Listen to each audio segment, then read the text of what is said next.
लंबे इंतजार के बाद कोरोना की वैक्सीन लगभग तैयार है। पूरी दुनिया कोरोना वैक्सीन का इंतजार कर रही है और इसी बीच कोरोना की वैक्सीन पर देश में तरह तरह की अफवाहें भी फैलाई जा रही हैं। कुछ मुस्लिम संगठनों का तर्क है कि कोरोना वैक्सीन इस्लामिक उसूलों के खिलाफ है। इन्हीं अफवाहों पर आज प्रधानमंत्री नरेंद्र मोदी ने कड़ा प्रहार किया और लोगों से ऐसे अफवाहबाजों से सचेत रहने के लिए कहा।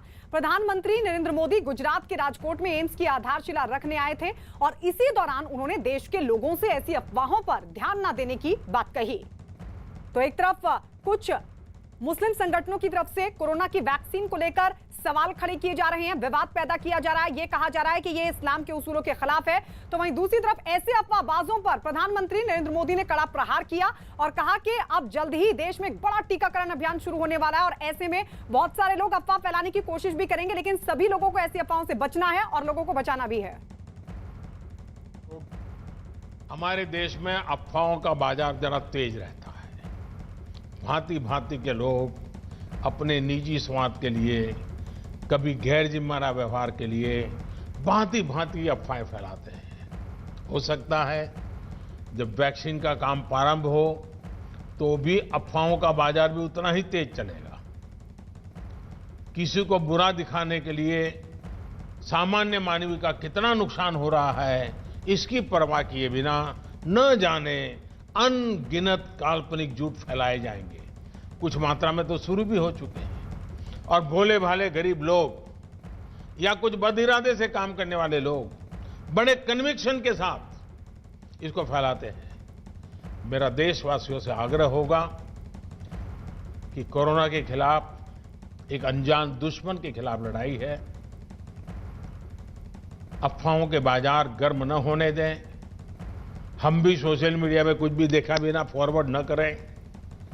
हम भी एक जिम्मेवार नागरिक के रूप में आने वाले दिनों में देश के अंदर स्वास्थ्य का जो अभियान चलेगा, हम सब अपनी तरफ से योगदान दें, हम सब अपनी तरफ से जिम्मेवारी उठाएं और जिन लोगों के लिए पहले ये बात पहुंचानी है उनमें हम पूरी मदद करें। जैसे ही वैक्सीन का मामला आगे बढ़ेगा, देशवासियों को समय पर उसकी सूचना मिलेगी। और इस वक्त हमारे दो सहयोगी हमारे साथ जुड़ चुके हैं। भोपाल से मनोज शर्मा हमारे साथ है, दिल्ली से हमारी सहयोगी प्रियंका कांडपाल जुड़ चुकी है। प्रियंका, सबसे पहले आपके पास आते हुए, क्योंकि हम सुबह से यही बात कह रहे थे कि जिंदगी बचेगी तो धर्म बचेगा और ऐसे अफवाहबाज जो लगातार वैक्सीन को लेकर विवाद पैदा कर रहे हैं उनको बड़ा अल्टीमेटम प्रधानमंत्री नरेंद्र मोदी की तरफ से। जी बिल्कुल, तमाम लोग यहाँ पर हमारे साथ हैं जो इस चीज़ पर अपनी राय रखना चाहते हैं, तो एक एक करके मैं पूछती हूँ। सबसे पहले आप बताइए कि वैक्सीन को लेकर ये जो अफवाहें जुड़ रही हैं, किस तरीके से आप देखते हैं? आपको लगता है कि ये धर्म से रिलेटेड बातें करने का समय है जब कितने लोग कोरोना की वजह से मर रहे हैं? नहीं, इस समय ये धर्म की राजनीति नहीं करनी चाहिए, क्योंकि कुछ धार्मिक संगठन ये फैला रहे हैं कि इसमें वैक्सीन में गाय की चर्बी है या सूअर की चर्बी है। सबसे पहले इस समय हमारी प्राथमिकता होनी चाहिए कि इस समय हमें जान बचानी है। जो महामारी चल रही है, कितने लोगों को मर चुके हैं, इससे तो जान बचाना भी प्रायोरिटी है। आपसे भी जानना चाहेंगे, साफ तौर पर प्रधानमंत्री ने भी इस बात को कहा है कि अफवाहों को ना फैलाएं। लोगों से भी अपील की है कि सोशल मीडिया पर भी बिना जांचे परखे चीज़ों को फॉरवर्ड ना करें। तो हमें सबसे पहले यही प्रायोरिटी रखनी चाहिए कि अभी जो चीज़ आई है हमें उसको अपना कर आगे बढ़ना चाहिए, क्योंकि आगे देश चलाना है, लोगों को चलना है, राजनीति ना करके हमें अभी आगे बढ़ना है, समय को आगे बढ़ाना है। धर्म की राजनीति नहीं होनी चाहिए। आप कैसे देखते हैं वैक्सीन में जिस तरीके की कंट्रोवर्सी हो रही है आजकल? ऐसा है, जान है तो जहान है। अगर जान नहीं बचेगी तो क्या करेंगे? इसमें आपने धार्मिक उसमें वो ना कहें। जैसे मैं एक उदाहरण देता हूँ, पल्स पोलियो की जो बनी थी तो कुछ लोगों ने इसमें आवाज़ उठाई थी कि हम नहीं लेंगे, लेकिन आज 94-95 बनी थी।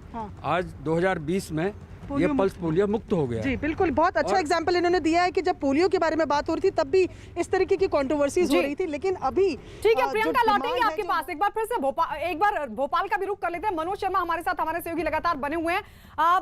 मनोज, जिंदगी बड़ी चीज है और प्रधानमंत्री नरेंद्र मोदी ने आज एक बार फिर से दोहराया कि स्वास्थ्य ही संपदा है। ऐसे में ये भी उनकी तरफ से अपील की गई कि लोगों को भी अपनी जिम्मेदारी को निभाना है। अगर कोई अफवाह फैला रहा है तो उन अफवाहों से बचना भी है और लोगों को बचाना भी है। वहां जो लोग मौजूद हैं किस तरीके से अपना योगदान देंगे, क्योंकि एक बड़ा टीकाकरण अभियान अब आने वाले साल में शुरू होने वाला है और इस सब के बीच जो अफवाह फैला रहे हैं उन अफवाहबाजों को किस तरीके से जवाब होगा? गायत्री, हमारे साथ मध्य प्रदेश के चिकित्सा शिक्षा मंत्री मेडिकल एजुकेशन मिनिस्टर है विश्वास सारंग, वो इस वक्त हमारे साथ है क्योंकि अहम बात यही है जो प्रधानमंत्री नरेंद्र मोदी ने कहा कि उम्मीदों का साल है। पूरे 10 महीने तक पूरी दुनिया और भारत ये कोरोना की जो महामारी है उससे जूझते रहे और अब उम्मीदों का साल यानी 2021 में कोरोना वैक्सीन सामने होगी, लेकिन प्रधानमंत्री आगाह कर रहे हैं अफवाहों के गर्म बाजार से। देखिए, मैं इस देश के यशस्वी प्रधानमंत्री नरेंद्र मोदी जी को बहुत बधाई दूंगा। जिस प्रकार से प्रधानमंत्री बनने के बाद उन्होंने अलग अलग स्तर पर हिंदुस्तान के प्रधानमंत्री के रूप में पूरी दुनिया का नेतृत्व किया, इसी तरह वैक्सीन के मामले में भी वो इस दुनिया का नेतृत्व करने की स्थिति में है।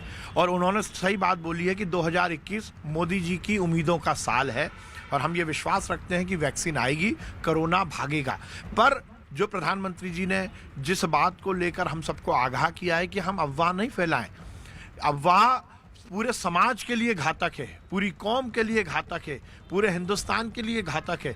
बिना किसी स्टडी के बेपढ़े लिखे रूप में यदि हम किसी तरह अपनी राजनीतिक या अपनी सामाजिक या अपनी धार्मिक रोटी सेकने के लिए इस तरह के यदि अफवाह फैलाएंगे तो ये देश के लिए ठीक नहीं है।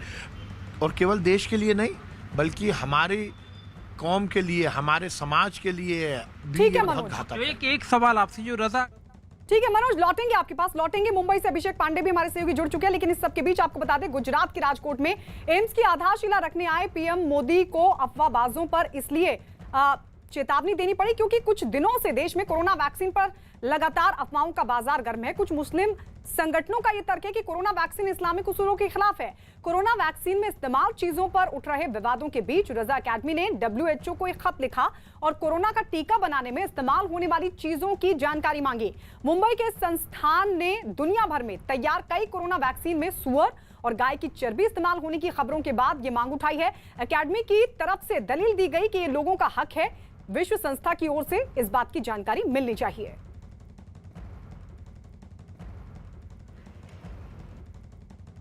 आज जो WHO को रजा एकेडमी की तरफ से ख़त लिखा गया है उसमें हमने ये सवाल किया है, हमारी मांग है कि जितनी कंपनी कौन कौन सी ऐसी कंपनियां हैं कि जो कोरोना वैक्सीन बना रही हैं, नंबर 1, और नंबर 2 ये कि जो वो बना रही हैं तो उनके अज्जाए तरकीबी क्या हैं, किस चीज़ से वो बना रही हैं, उसकी फहरिस्त हमें मिले, उसके बारे में हमें जानकारी दी जाए ताकि उसके तहत जो है आगे हम मसला हल कर सकें। जो आप इख्तलाफ व इंतशार देख रहे हैं उसके ऊपर कोई नतीजा जो है हासिल किया जा सके। और चलिए अब सीधे रुक कर लेते हैं मुंबई। अभिषेक पांडे हमारे सहयोगी लगातार हमारे साथ बने हुए हैं। अभिषेक, रजा अकेडमी और कुछ मुस्लिम संगठनों की वहां पर बैठक भी हुई। पीएम ने तो सचेत कर दिया, लेकिन कुछ लोग जो अफवाह लगातार फैला रहे हैं जाहिर तौर पर वो आगे भी कदम उठाएंगे। WHO को रजा अकेडमी ने खत भी लिख दिया बाकायदा, लेकिन किस तरीके से अब उनकी आगे क्या रणनीति है और क्या वहां पर जो लोग हैं वो इस बात को लेकर जागरूक हैं जिसकी ओर प्रधानमंत्री मोदी आज इशारा कर रहे हैं? बिल्कुल, जिस तरीके से लगातार प्रधानमंत्री या दूसरे तमाम सारे जो उस ओहदे पर बैठे हैं ये कह रहे हैं कि इसमें पूरे नियम फॉलो किए जा रहे हैं, लेकिन फिर भी रजा अकेडमी जो मुंबई से आती है उन्होंने इसमें आशंका जताई। उसके अलावा कई दूसरे संगठनों ने भी इसमें आशंका जताई। हालांकि प्रधानमंत्री ने आज उन लोगों को दो टूक जवाब दिया है कि अफवाह फैलाने की जरूरत नहीं है, वैक्सीन सही है और सही तरीके से आ रही है। यानी साफ है कि कहीं न कहीं प्रधानमंत्री ने अफवाहबाजों के खिलाफ एक बिगुल फूका है। हमारे साथ मुंबई के कुछ लोग हैं, हम उनसे पूछते हैं कि किस तरीके से वो मानते हैं। ये बताइए, प्रधानमंत्री ने आज कहा कि अफवाहबाजों से सावधान रहें, अफवाह फैलाने की जरूरत नहीं है, कोरोना वैक्सीन सही आ रही है, इसे कैसे देखते हैं? हम ये समझते हैं कि प्रधानमंत्री नहीं बोला, प्रधानमंत्री के साथ जो स्पेशलिस्ट टीम होती है डॉक्टरों की वो बोल रहे हैं। और हमारे यहाँ जो मोदी जी है अभी तक जो है कोरोना के बारे में जो स्टेप लिया है वो 100% सही है। तो आप बताइए कि कैसे इसको मानते हैं कि जो प्रधानमंत्री आज बोल रहे हैं कि अफवाहबाजी पे ध्यान न दें? ये बिल्कुल सही बात है, उन्होंने जो बोला है कि अफवाहबाजी से कुछ होने वाला है नहीं। ये हम लोग बहुत अच्छी तरीके से निपट रहे हैं और दुनिया के और देशों से कहीं बेहतर हमारी स्थिति है कोरोना के खिलाफ के जंग में। तो जो भी अभी जो वेट एंड वॉच वाली थोड़ी सी स्थिति है, थोड़े दिन के बाद जैसे ही अपना मेडिसिन आ जाएगा तो हम लोगों को बिल्कुल यहाँ पर जो मुंबई जी के अभिषेक लोग हैं लौटेंगे आपके पास क्योंकि प्रधानमंत्री मोदी ने सचेत किया है कि खुद तो सावधान रहें और औरों को भी सावधान करें। कैसे लोग अब इसमें अपनी जन भागीदारी निभाएंगे उस पर भी हम बातचीत करेंगे, लेकिन आपको बता दें हाल ही में मुंबई में इस्लामिक संगठनों की एक बैठक हुई है जिसमें ऑल इंडिया सुन्नी जमीयत उलेमा और रजा अकेडमी के लोग शामिल हुए। मुस्लिम संगठनों ने वैक्सीन को मुसलमानों के लिए हराम बता दिया था। अब आपको बताते हैं कि आखिर रजा अकेडमी को कोरोना की बन रही वैक्सीन से क्या समस्या है। नहीं, देखिए, चाइना ने जो वैक्सीन बनाया है उसके अंदर सूअर के अज्जा का इस्तेमाल किया है, इसलिए हम लोगों ने कल उलमा की मीटिंग बुलाया और उसके अंदर उलमा ने यहाँ शहर बम्बई के काजी मुफ्ती महमूद अख्तर साहब ने बताया कि सूअर जो है वो नजसुल ऐन है, उसका एक एक बाल, चाहे उसका चमड़ा हो, गोश्त हो, चर्बी हो, हड्डी हो, एक एक बाल जो है उसका नजिस है। अगर उसका एक बाल भी कुएं में चला जाएगा तो पूरा कुआं नापाक हो जाएगा। चाइना के वैक्सीन, बाकी और वैक्सीन जिसके अंदर ये अज्जा शामिल नहीं है तो उसके लिए कोई ममानियत नहीं है। वहीं केंद्रीय मंत्री मुख्तार अब्बास नकवी ने मुस्लिम समुदाय को ऐसे लोगों से बचने के लिए कहा और साथ ही दावा किया कि ऐसे लोग ही सबसे पहले वैक्सीन लगवाएंगे। कोविड की वैक्सीन को लेकर तमाम तरह की बातें सामने आ रही हैं, कई सारे लोग इस पर लेकर सवाल भी उठा रहे हैं। देखिए, हमारे देश में कई फर्जी फतवों का फेडरेशन चलता है और ये जो है वो फर्जी फतवे जो है वो ठेले पे सब्जी की तरह बेचते रहते हैं। ये वो लोग हैं जिन्होंने कि डेंगू पर जो है वो फतवा जारी कर दिया था कि डेंगू का जो है वो वैक्सीन मत लगवाओ, और ये वही लोग हैं जिन्होंने कि हज पर जो लोग हज यात्रा पे जाते हैं उन पर भी फतवा जारी किया था कि हज यात्रा में जाने में वैक्सीन मत लगवाओ। तो ये लोगों की सेहत और सलामती के दुश्मन है। और एक बात आप समझ लीजिए, जब वैक्सीन जैसे ही शुरू होगी लगना, ये फतवों के फर्जी फेडरेशन के लोग जो है सबसे पहले वैक्सीन लगवाएंगे और लोगों से कहेंगे मत लगवाओ।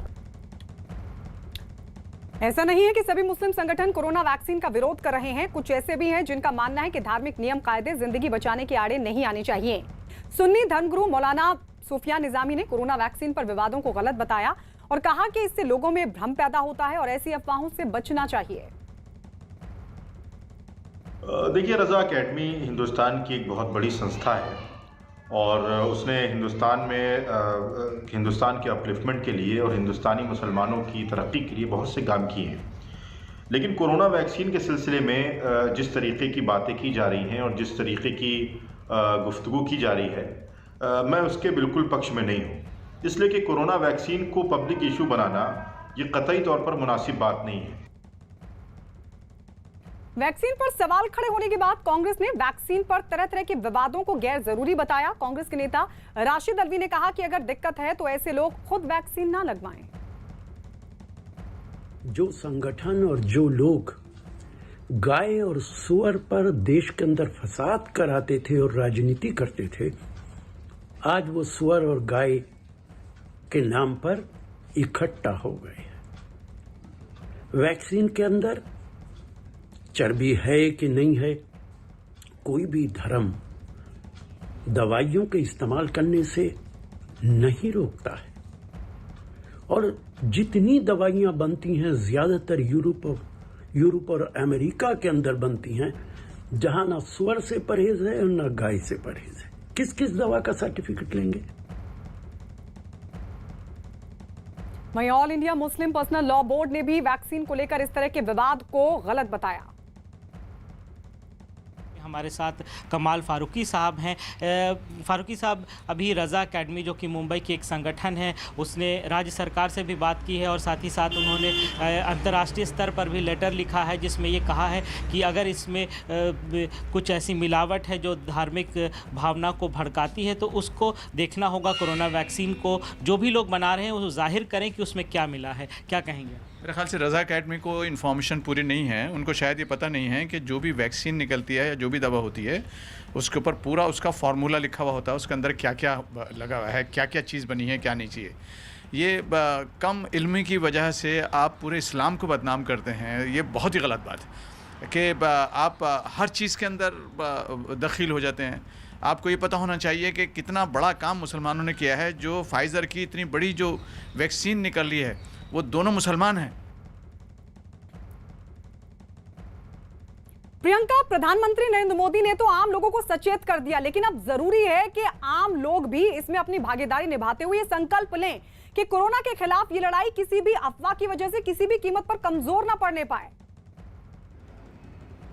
जी बिल्कुल गायत्री, और आम लोग जो हमारे साथ यहाँ पर मौजूद है वो इस बात को भली भांति समझ रहे हैं। तो आज जैसे प्रधानमंत्री ने बोला कि आपकी भी नैतिक जिम्मेदारी बनती है कि आप सोशल मीडिया पे कोई भी जानकारी ऐसे फॉरवर्ड ना करें, तो ये आप दिमाग में रखेंगे? बिल्कुल, हम कह रहे हैं जो वैक्सीन आ रही है उसको पहले लगवाएं, पहले देखें कि हमारी जान बचेगी तभी तो देश चलेगा। आज पहले कभी भी हमारे परिवार में किसी भी व्यक्ति की अगर तबीयत भी थोड़ी भी खराब हो जाए, हम अस्पताल जाते हैं तो वहाँ हम ये नहीं देखते कि डॉक्टर हिंदू है या मुसलमान है, नर्स वहाँ हिंदू है या मुसलमान है। अगर हम ये देखेंगे तो हम इलाज कैसे करा पाएंगे? तो हमारे लिए तो इलाज पहले है। हमारे परिवार का कोई सदस्य हो, कोई भी वैक्सीन लगे जिससे जीवन बच सकता है तो पहले जीवन बचाना चाहिए।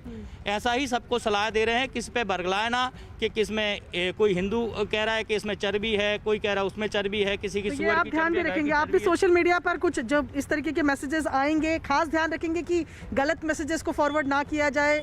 बिल्कुल जी, हम खुद भी फॉरवर्ड नहीं करेंगे और कहते हैं आगे भी ये मैसेज देंगे कि कोई भी इस तरीके के मैसेज जो है आगे सोशल मीडिया पे फॉरवर्ड ना करें। तो यहाँ पर जितने लोग हैं गायत्री, साफ तौर पर एक ही बात साफ तौर पे कह रहे हैं कि जब जान बचेगी तभी दुनिया बचेगी और तभी धर्म बचेगा। तो ऐसे में एक ऐसी चीज जो फिलहाल जीवनदायिनी है उसको लेकर धर्म जैसी राजनीति नहीं करनी चाहिए और वैक्सीन को आने देना चाहिए ताकि लोगों की जान यहाँ बच सके। भागीदारी इसमें बहुत जरूरी है और यही बात प्रधानमंत्री नरेंद्र मोदी भी आज कह रहे थे।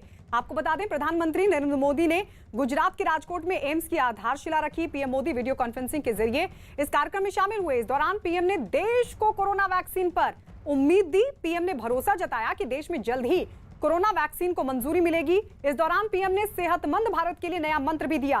पीएम ने कहा कि अब नए माहौल में दवाई भी कड़ाई भी जरूरी है। राजकोट के मेरे प्यारे भाइयों बहनों, गुजरात के मेरे प्यारे भाइयों बहनों, ये बात न भूलें कि कोरोना संक्रमण घट जरूर रहा है, लेकिन ये ऐसा वायरस है जो तेजी से फिर चपेट में ले लेता है। इसलिए 2 गज की दूरी, मास्क और सैनिटेशन के मामले में ढील बिल्कुल नहीं देनी है। नया साल हम सभी के लिए बहुत खुशियां लेकर के आए।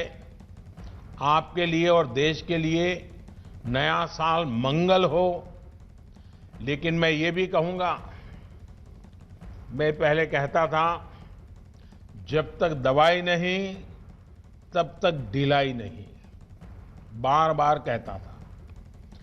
अब दवाई सामने दिख रही है, कुछ ही समय का सवाल है, तो भी मैं कहूंगा, पहले मैं कहता था दवाई नहीं तो ढिलाई नहीं, लेकिन अब मैं फिर से कह रहा हूं, दवाई भी और कड़ाई भी। कड़ाई भी बरतनी है और दवाई भी लेनी है। दवाई आ गई तो सब छूट मिल गई, ये भ्रम में मत रहना। दुनिया यही कहती है, वैज्ञानिक यही कहते हैं, और इसलिए अब मंत्र रहेगा हमारा 2021 का, दवाई भी और कड़ाई भी। पीएम ने उम्मीद जताई है कि देश में जल्द ही दुनिया का सबसे बड़ा टीकाकरण अभियान चलाया जाएगा।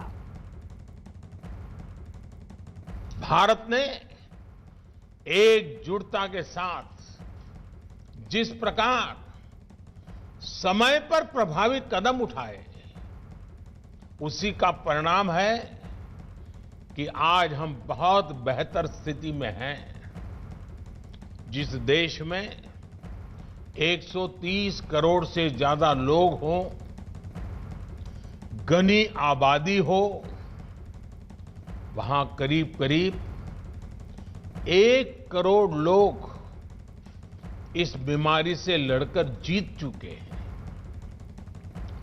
कोरोना से पीड़ित साथियों को बचाने का भारत का रिकॉर्ड दुनिया से बहुत बेहतर रहा है। वहीं अब संक्रमण के मामले में भी भारत लगातार नीचे की तरफ जा रहा है। भाइयों और बहनों, साल 2020 में संक्रमण की निराशा थी, चिंताएं थी, चारों तरफ सवालिया निशान थे। 2020 की वो पहचान बन गई, लेकिन 2021 इलाज की आशा लेकर के आ रहा है। वैक्सीन को लेकर भारत में हर जरूरी तैयारियां चल रही हैं। भारत में बनी वैक्सीन तेजी से हर जरूरी वर्ग तक पहुंचे, इसके लिए कोशिशें अंतिम चरणों में हैं। दुनिया का सबसे बड़ा टीकाकरण अभियान चलाने के लिए भारत की तैयारियां जोरों पर है। मुझे विश्वास है कि जिस तरह बीते साल संक्रमण से रोकने के लिए हमने एकजुट होकर प्रयास किए, उसी तरह टीकाकरण को सफल बनाने के लिए भी पूरा भारत एकजुटता से आगे बढ़ेगा। साथियों, गुजरात में भी संक्रमण को रोकने के लिए और अब टीकाकरण के लिए तैयारियों को लेकर प्रशंसनीय काम हुआ है। कोरोना वायरस को मात देने के लिए दुनिया ने वैक्सीन से उम्मीद लगा रखी है, लेकिन वैक्सीन पर भारत में कोई ना कोई विवाद सामने आ रहा है। एक तरफ रजा अकेडमी ने वैक्सीन में सुअर की चर्बी का मुद्दा उठाया, तो वहीं एक हिंदू संगठन वैक्सीन में गाय के खून होने का शक जताते हुए आपत्ति जता रहा है। सवाल ये कि जिस वैक्सीन से लाखों करोड़ों लोगों की जान बचनी है, उस पर यह धर्म संकट क्यों? कोरोना वैक्सीन पर नया विवाद। स्वामी चक्रपाणी ने राष्ट्रपति को भेजा ज्ञापन। स्वामी चक्रपाणी ने कंपनियों से मांगी सफाई। वैक्सीन में गाय के खून के इस्तेमाल का जताया शक। दुनिया को हिलाकर रख देने वाले कोरोना वायरस को मात देने के लिए जिन वैक्सीन का इंतजार दुनिया कर रही है, बात बात पर विवाद ढूंढने वालों ने अब उसे भी नहीं छोड़ा। कोरोना वैक्सीन पर नया विवाद खड़ा करने वाले इस चेहरे का नाम है स्वामी चक्रपाणी, अखिल भारत हिंदू महासभा के अध्यक्ष। चक्रपाणी को शक है कि वैक्सीन में गाय के खून का इस्तेमाल किया गया है। उन्हें खुद ही इस शक का आधार पता नहीं है। देखिए, अभी जिस प्रकार से मुझे सुनने में आया है और खबरें आ रही हैं कि जो अमेरिका में वैक्सीन कोरोना के बन रहे हैं और दवा बन रहे हैं, उसमें गाय के खून की प्रयोग किए गए और गाय के खून का इस्तेमाल किया गया, कुछ चर्बी के भी आ रहा है। यानी अभी चक्रपाणी सुनी सुनाई बातों पर ही एक विवाद खड़ा करने की कोशिश कर रहे हैं। वैक्सीन को लेकर सुनी सुनाई बातों के आधार पर ही स्वामी चक्रपाणी ने राष्ट्रपति रामनाथ कोविंद को एक ज्ञापन भेज दिया है। इस ज्ञापन के जरिए चक्रपाणी ने वैक्सीन बनाने वाली कंपनियों से ये बताने की मांग की है कि कोरोना को हराने वाला टीका बनाने में उन्होंने किन चीजों का इस्तेमाल किया। सवाल इस बात का है कि देखिए, हमारा ये फंडामेंटल राइट है, हमारा संवैधानिक राइट है। संविधान के अनुच्छेद 25 कह रहा है कि कोई भी किसी भी तरीके किसी की धार्मिक भावना को आहत नहीं की जाएगी। तो मैं उसी के निमित्त हमने महामहिम राष्ट्रपति जी को पत्र भेजा है कि कोई भी कोरोना के दवा या वैक्सीन अगर जो आता है भारत में, तो कृपया उसका स्पष्टीकरण सरकार भी करे और कंपनियाँ भी करें कि आखिर उसमें उसके बनाए जाने वाले पदार्थ उसमें क्या क्या इस्तेमाल किए गए हैं और कैसे बने हैं। कहीं चक्रपाणी अपनी दलील में धार्मिक भावनाओं और मौलिक अधिकार की दुहाई दे रहे हैं। सवाल तो ये भी है कि जो मांसाहारी नहीं है, क्या वो भी किसी तरह के जानवर की चर्बी और खून को लेकर वैक्सीन के बहिष्कार की बात शुरू कर दें। चक्रपाणी और उन जैसे लोगों की आपत्ति को क्या इंसान को बचाने की वैज्ञानिक मुहिम से ऊपर रखा जाना चाहिए? क्या दुनिया भर में लाखों लोगों की मौत के बाद जीवन देने वाली वैक्सीन बनाने की कोशिश ही बंद कर देनी चाहिए? स्वामी चक्रपाणी अपनी दलील के पक्ष में धर्म के बाद इतिहास की भी दुहाई देते नजर आए और इसे सनातन धर्म के खिलाफ अंतर्राष्ट्रीय साजिश से जोड़ दिया। जैसे 1857 में आपको पता होगा कि मंगल पांडे ने वो गाय की चर्बी चूँकि लगाया जाता था कारतूस में, उसको दांत से तोड़ा जाता था, तो उन्होंने अपनी जान दे दी, अपनी कुर्बानी दे दी, अपनी शहीद हो गए देश के लिए, लेकिन धर्म से समझौता नहीं किया। और अंग्रेज़ों की तो एक अंतर्राष्ट्रीय साजिश शुरू से चली जा रही है कि कैसे हिंदू सनातन धर्मियों को प्रभावित किया जाए, उनके धर्म नष्ट भट किया। तो कहीं एक शंका है मेरी कि कहीं ऐसा तो नहीं कि उसमें कोई चाल हो। देश ही नहीं पूरी दुनिया कोरोना से जंग में वैक्सीनेशन प्रोग्राम शुरू होने का इंतजार कर रही है, लेकिन उम्मीदों से भरी वैक्सीन की धमक तेज होते ही अलग तरह की बहस छिड़ गई है। वैक्सीन धर्म के हिसाब से ठीक है या नहीं, इस बहस की शुरुआत इस्लामिक कट्टरपंथियों ने की। इस्लामिक कट्टरपंथियों ने कोरोना वैक्सीन में सुअर की चर्बी की बात कहकर विवाद को हवा दी। इस विवाद की शुरुआत वैक्सीन और पोर्क जिलेटिन को लेकर इंडोनेशिया के मुस्लिम समुदाय के बीच ये बात तेजी से फैली कि वैक्सीन में सुअर का मांस इस्तेमाल हुआ है और ये हराम है।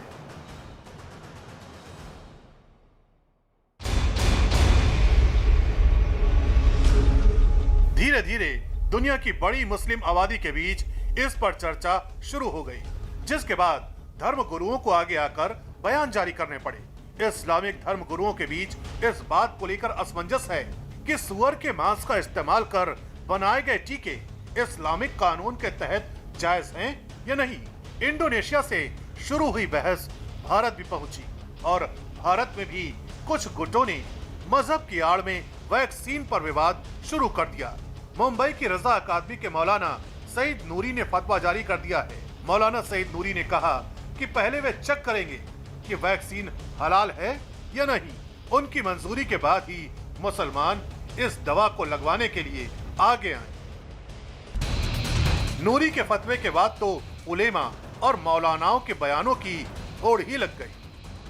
अगर कोई तहकीकी रिपोर्ट आती है और डॉक्टर्स या तहकीकाती इदारे से ताल्लुक़ रखने वाले स्कॉलर्स इस बात की तस्दीक करते हैं कि इसमें खिंजीर की चर्बी मिलाई गई है या किसी भी तरीके से नाजायज़ चीज़ की आमेजिश है, तो ये ज़रूर नाजायज़ करार दी जाएगी और इसका इस्तेमाल जो है वो नाजायज़ होगा। हालांकि इस्लाम के सभी जानकार इस तरह के नजरिए से सहमत नहीं। जमीयत उलेमा हिंद ने ऐसी चर्चाओं को अफवाह बताया और वैक्सीन को वक्त की जरूरत। और भरपूर जो जंग लड़ी गई है साथ में मिलजुल करके लड़ी गई है। हर तरह का हम लोगों ने कोऑपरेट दिया। मसाजिद बंद करने की बात आई तो 4-6 महीने तक मस्जिदें बंद रही, 6-7 महीने तक के। ठीक है, जितने मसले जो गाइडलाइन की थी उसकी पाबंदी हम लोगों ने की, सब ने करवाई है लग करके।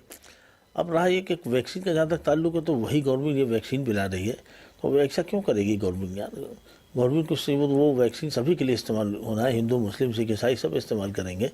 तो ये सब जायज़ और नाजायज़ सब दुनिया भर की बातें जो अफवाहें फैलाते हैं ये सब गलत हैं, बेबुनियाद है। ऐसे विवाद शुरू हुआ तो इस पर सियासी बयानबाजी भी शुरू हो गई। हालांकि ज्यादातर सियासतदान की सोच है कि वैक्सीन को लेकर किसी भी तरह की गलतफहमी में न रहे और देश किसी भी तरह से कोरोना को मात दे, ताकि बीमारी की वजह से किसी की जान न जाए। सुअर की चर्बी से है तो गाय की चर्बी से है, ये भ्रम फैला करके शायद महामारी को रोकने में मदद करने के बजाय महामारी को फैलने वाली भाषा होगी। जो कोरोना वैक्सीन के बारे में तरह तरह की जो बातें की जा रही हैं, कोई कहते हैं कि गाय के खून से बने हैं, कोई सुअर के उससे बने हैं, तो ये दुर्भाग्य की बात है कि इस तरह की बातें उठाई जा रही हैं। बड़ी मुश्किल से, बड़ी मेहनत से दुनिया भर के जो साइंसदान हैं उन्होंने वैक्सीन को डेवलप किया है और वैक्सीन को बनाया है। कोरोना की वजह से दुनिया भर में 17 लाख से ज्यादा लोगों की मौत हो चुकी है, जबकि भारत में इस वायरस ने करीब 1,47,000 लोगों की जान ले ली है। पूरी दुनिया की रफ्तार को रोक देने वाले इस वायरस पर बेवजह विवाद से इंसानियत को ही धक्का पहुंचेगा।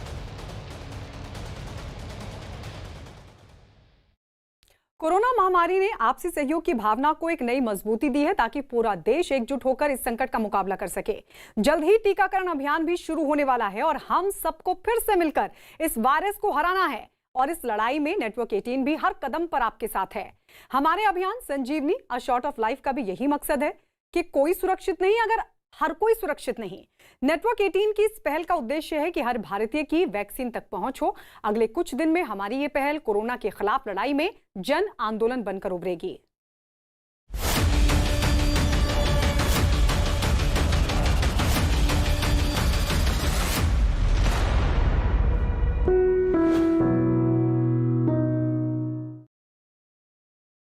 पाकिस्तान में कट्टरपंथी लगातार मंदिरों को निशाना बना रहे हैं। पाकिस्तान में अल्पसंख्यकों पर लगातार अत्याचार के बीच खैबर पख्तूनख्वा में एक मंदिर में कुछ लोगों ने आग लगा दी। पाकिस्तान का धर्म CAA विरोधियों के गाल पर तमाचा है। पाकिस्तान में आए दिन कट्टरपंथी मंदिरों को निशाना बना रहे हैं। अल्पसंख्यकों पर अत्याचार हो रहा है। इसके बावजूद कुछ लोग CAA का विरोध कर रहे हैं, जबकि CAA पाकिस्तान, बांग्लादेश और अफगानिस्तान में रहने वाले अल्पसंख्यकों के लिए है। इससे भारत में रहने वाले किसी भी अल्पसंख्यक समुदाय पर कोई फर्क नहीं पड़ेगा।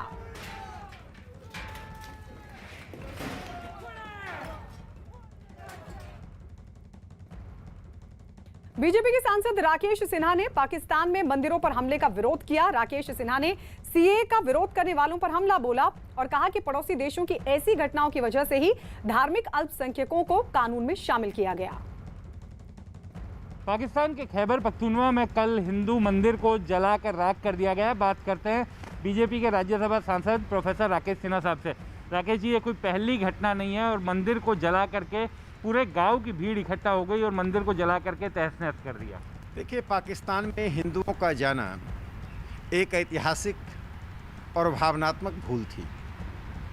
जब से पाकिस्तान का निर्माण हुआ तब से वहाँ हिंदुओं की जनसंख्या को समाप्त करना, उनकी संस्कृति पर आघात करना, उनके पूजा स्थानों को नष्ट करना, ये एक लगातार निरंतर प्रक्रिया चलती आ रही है। उसी के क्रम में कल जिस बर्बरता के साथ मंदिर को नुकसान पहुंचाया गया, नष्ट किया गया, उसमें सरकार की चुप्पी, वहाँ के सिविल सोसाइटी का मौन रहना इस बात का द्योतक है कि पाकिस्तान का निर्माण जिस जिहादी सिद्धांत के आधार पर हुआ वह ना एक राष्ट्र है ना राज्य है, वो जिहादियों का एक मरुस्थल है जहाँ से जिहाद फैलाया जाता है।